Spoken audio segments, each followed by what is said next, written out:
दिन दहाड़े एक मुस्लिम परिवार के घर में घुसकर एक महिला के साथ लूट हुई है। बंदूक निकाला, वो इतना सा ऐसी बंदूक निकाला और ऐसी करने लगा तो मेरे को ऐसी खूब डर घबराहट होने लगी। शहर में ऐसे जो नकाबपोश घूम रहे हैं उनके खिलाफ क्या कार्रवाई करते हैं? शहर में जो वारदातें छुटमुट होती हैं चौक चौराहों पर, वहाँ पर पॉइंट ड्यूटी क्यों नहीं रहती? यही सब कारण है जो कानून व्यवस्था पे उंगली उठ रही है। ये घटना समाज को भयभीत करने वाली है और पीड़ित को डराने वाली भी है। आपको बता दें कि ये लोहार गली के नाम से बालाघाट शहर में काफ़ी प्रसिद्ध इलाका है, काफ़ी कंजेस्टेड इलाका है, काफ़ी भीड़ भाड़ वाला इलाका है। इसके बावजूद एक बदमाश जो है मुंह पर नकाब लगाकर घर में घुसा। इसी गेट के माध्यम से घुसना बताया जा रहा है।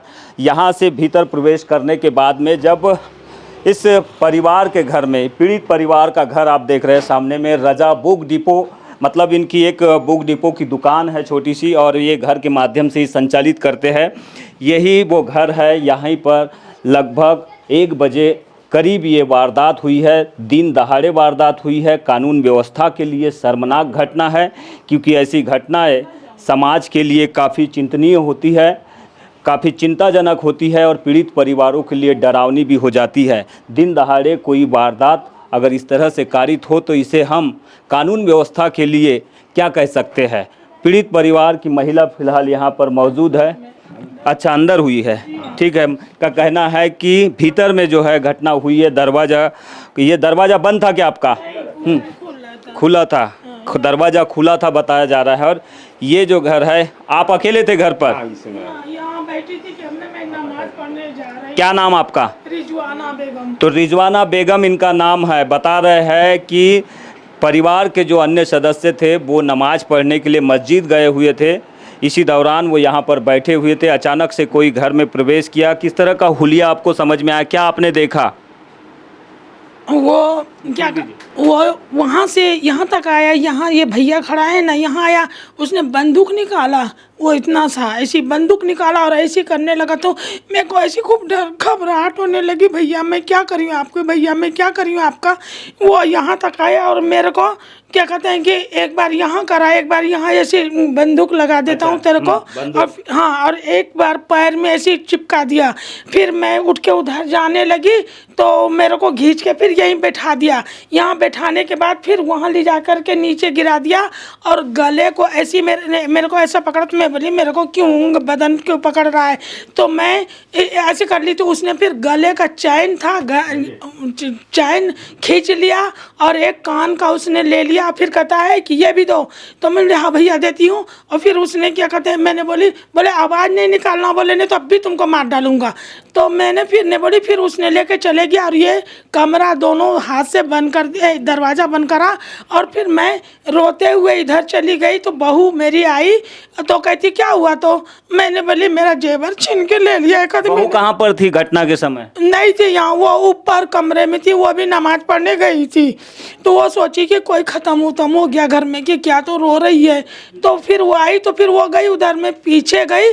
फिर पीछे वाले ने जाके दोनों ने थाना में रिपोर्ट करा। फिर बच्चे दोनों मेरे नमाज पढ़ के आए। हाँ, तब तो ढेर सारी आदमी लोग आ गए थे भैया। अच्छा, कितने देर में इन्होंने इस घटना को अंजाम दे दिया था? लगभग 5 मिनट हुआ होगा भैया। 5 मिनट? हाँ, 5 मिनट हुआ होगा। उधर देखता भी था और ऐसी क्या कहते हैं कि गमछा बांधा था तो ऐसी खुल जाता था तो ऐसी कर लेता था और बंदूक को वो यहाँ कर लेता था। और अच्छा, ये बताइए, जब उन्होंने आपके साथ लूट किया, जब वो जाने लगा, हाँ, तो आप उसके पीछे नहीं गए क्या? नहीं गए भैया, झूठ क्या के लिए बोल रहा हूँ। अच्छा। और बहू गई दौड़ती हुई तो कहीं नहीं दिखा के मैं तो पीछे जाते समय उसने कुछ दरवाजों को बंद तो नहीं किया था? हाँ, ऐसा? हाँ। ये वाला दरवाजा बंद कर दिया था दोनों हाथ से। अच्छा। हाँ, और वो चले गया, भाग गया। तो बहू देखी कि बाहर की भी गेट खुला है, ये भी बंद था। कैसा आप महसूस कर रहे हैं इस तरह की घटना से? बहुत खराब लग रहा है, मेरे को लगता है घबराहट के मारे मैं मर जाऊंगी। रिजवाना बेगम इनका नाम है। और जिस वक्त ये घटना इस घर में अंजाम दी गई एक बदमाश के द्वारा, उस समय घर में इनकी बहू भी थी, लेकिन बहू ऊपर जो है अपने बच्चों के साथ में थी, नमाज पढ़ने गए थे, वो आ चुके थे। लेकिन उन्हें घटना अंजाम देने के बाद में इसकी जानकारी मिली। जब खातून जी रो रही थी तब वो नीचे आए तो उन्होंने बदमाश को देखने की कोशिश भी की, लेकिन सामने का दरवाज़ा बंद कर दिया गया था। ऐसी स्थिति में वो देख नहीं पाए, लेकिन बदमाश अकेला ही आया था घर के अंदर में, ऐसा बताया जा रहा है। उनके पुत्र यहाँ पर मौजूद है। आप बताएंगे, आपको कब इस घटना के बारे में सूचना आपकी अम्मी जान ने दी? मैं नमाज़ पढ़ के निकल रहा था, मुझे उसके बाद बाज़ार जाना था सामान लेने के लिए। तो मैं घर फ़ोन किया कि कुछ लाना है क्या, तो बोले नहीं पहले घर आओ। तो घर आया तो इस तरीके से वारदात तब मुझे पता लगा, नमाज के तुरंत बाद। क्या कहेंगे, दिन दहाड़े इस तरह की घटनाएं हो रही है? गलत है ये इस तरीके से होना, लेकिन अच्छी बात नहीं है। पुलिस आई थी यहाँ पर, क्या कुछ यहाँ से पुलिस ने बरामद की है? क्या कुछ आए थे, एफएसएल वगैरह की टीम वगैरह आई थी क्या? पुलिस ने बहुत कुछ आए थे, सब कुछ ने चेक किए, कैमरा चेक किए, सब दुनिया भर वो लोग जाँच पड़ताल कर रहे हैं। ज़रूर ही कुछ ना कुछ कदम वो उठाएंगे। एफआईआर दर्ज हो गई आपकी? जी बिल्कुल दर्ज हो गई है। क्या अनुमान है कितने लाख की मतलब जेवर रहे होंगे? 3,20,000 के हैं जेवर। अच्छा, क्या क्या था इसमें? इसमें सोने का हार था और गले का झुमका था, कान का झुमका था।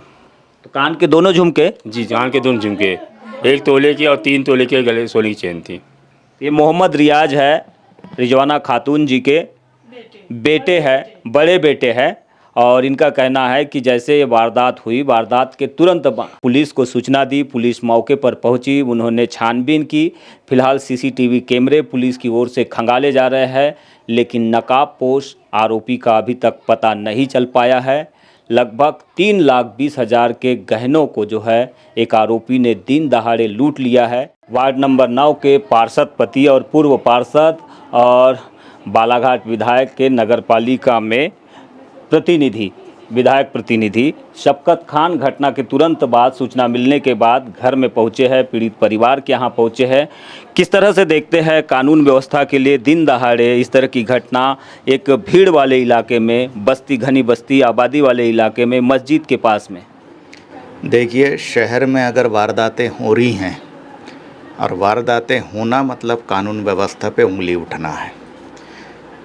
दिन प्रतिदिन घटनाएं घटित हो रही हैं, और ये घटनाएं मैं कहूँगा कि मतलब इन घटनाओं को घटित करने में प्लानिंग के तहत कार्य किया जा रहा है। जो भी बदमाश हैं या जो लोग कर रहे हैं, शहर में या ज़िले में कोई घटना ऐसी घटित होती है, पुलिस उसका तो बहुत अच्छे से मुआयना करके और उसको पकड़कर प्रेस कॉन्फ्रेंस के माध्यम से बड़े बड़े अधिकारी इसको फ्लैश कर देते हैं। मगर घटना जो घटित होती है, उस घटना को रोकने के लिए जो प्रशासन बैठा हुआ है, वो प्रशासन क्या करता है, उस प्रशासन के अधीनस्थ जो कर्मचारी हैं वो गश्ती में क्या करते हैं, शहर में ऐसे जो नकाबपोश घूम रहे हैं उनके खिलाफ क्या कार्रवाई करते हैं, शहर में जो वारदातें छुटमुट होती हैं चौक चौराहों पर, वहाँ पर पॉइंट ड्यूटी क्यों नहीं रहती।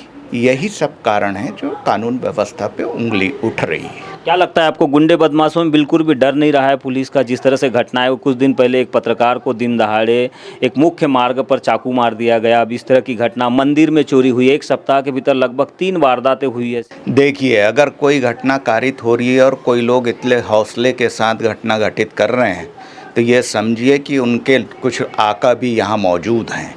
और प्रशासनिक व्यक्ति जो लोग हैं, प्रशासन पे जो लोग बैठे हुए हैं, वो इस तरीके से दोस्ती शहरों में पालेंगे, नौकरी करने के हिसाब से नौकरी करेंगे, अपनी प्रशासनिक क्षमता के हिसाब से नौकरी करेंगे, या ये कहें कि हम प्रशासन कानून व्यवस्था बनाने के हिसाब से नौकरी करेंगे, तो इनका ध्यान शहर में कानून व्यवस्था के तरफ रहेगा। अगर ये लोग, इनके आका लोग जो हैं, घटना घटित हो रही है, कहीं ना कहीं टच के माध्यम से कोतवाली तक पहुंच जाते हैं, तो जो दोस्ती निपती है या वहाँ तक जो संबंध निपते हैं, ये सबसे बड़ा प्रश्न चिन्ह है कि जो कानून व्यवस्था जिसके जिम्मे है, वो अगर शहर में इस तरीके की दोस्तियां निभाना शुरू क्या गुंडे बदमाशों के साथ दोस्ती हो रही है क्या पुलिस वालों की? मैं ये नहीं बोला, हर व्यक्ति किसी न किसी से संबंधित है। गुंडे बदमाशों की बात मैं नहीं कर रहा। शहर में बहुत सारे जनप्रतिनिधि हैं, मगर मैं उनको कभी थाने तक नहीं देखता।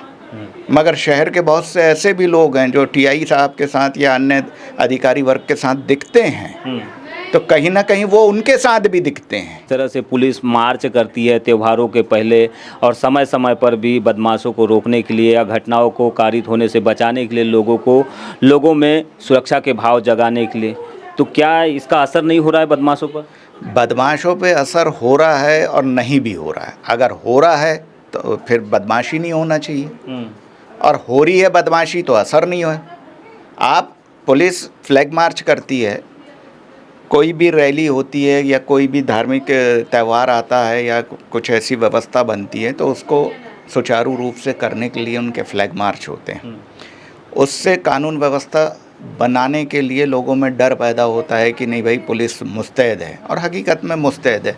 जब कोई त्यौहार होंगे या कोई रैलियाँ होंगी तो पुलिस लगी रहती है, करती है, ये नहीं बोल रहे हैं कि नहीं करती। मगर अन्य दिनों में क्या व्यवस्था है? जैसे आज का दिन जो घटना घटित हुई मुस्लिम परिवार के साथ हुई, आप समझो इस बात को कि शुक्रवार का दिन है, और अपराधी जानता है कि शुक्रवार को कितने बजे घर के लोग नमाज़ पढ़ने जाते हैं।